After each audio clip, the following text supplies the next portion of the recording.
Hello, welcome back to the channel and watch till the end so you can see the sources and verify everything for yourself. And if you care about real news from South Africa, don't forget to subscribe.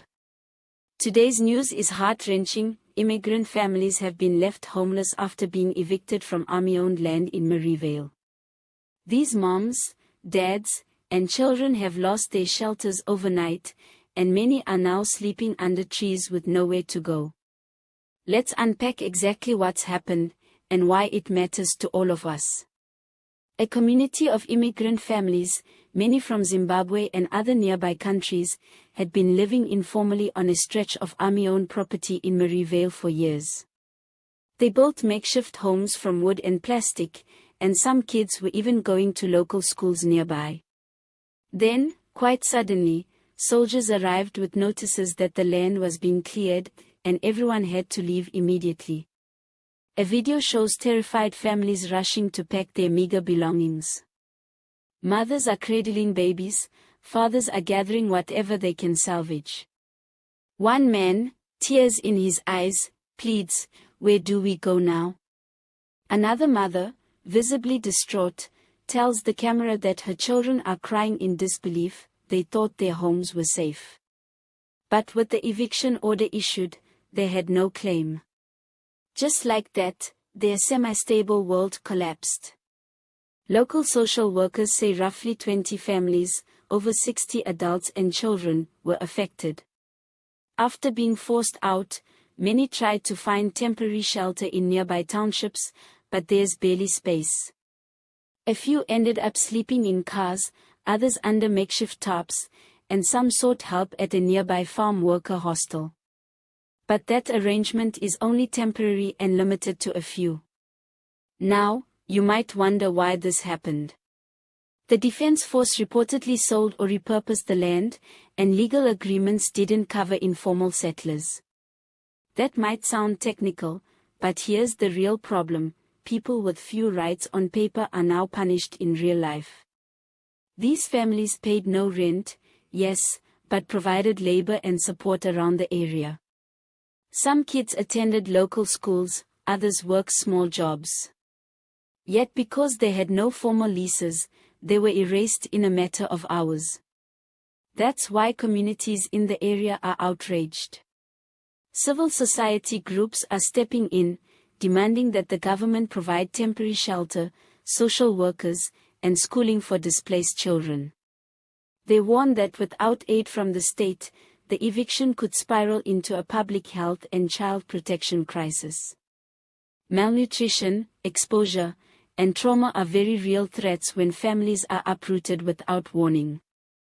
Politically, this reflects deeper concerns about land access, immigration policy, and how the state treats undocumented residents. Many argue that a humane society doesn't chase out people who contribute, no matter how informally. Farmers, miners, and local workers say this eviction leaves them vulnerable. As one farmhand said, "We helped work the land. Now we're hungry and cold." On the other hand, the Defense Force says they followed the law, they gave notice, and if people didn't receive it, that's unfortunate. But legal experts note that housing is a basic human need, and evicting families without relocation plans or even 24-hour notice is unacceptable in terms of international and constitutional standards. The Prevention of Illegal Eviction Act requires just and equitable processes, and this eviction doesn't appear to meet them. What comes next? Non-profits and church groups have mobilized, delivering blankets, food, and counseling. Some are calling on the Department of Military Veterans and Human Settlements to step in. Meanwhile, a few families are waiting to see whether the High Court might intercede or order urgent housing, but legal proceedings take time, which these people don't have. You're probably wondering, is this just another dramatic headline? No. It affects real children whose mothers have nowhere to breastfeed in privacy, real dads who worry their babies will be cold tonight, real school children who might miss exams or drop out. Without shelter and paperwork, their futures are truly at risk. All images used in this video are for illustration only. Photos of makeshift shelters, countryside eviction scenes, and people gathered with blankets help paint the picture, but none show actual individuals involved for their safety. If you want to verify this yourself, check statements from local NGOs, media from Marievale community groups, local defense force eviction notices, and interviews captured on social media.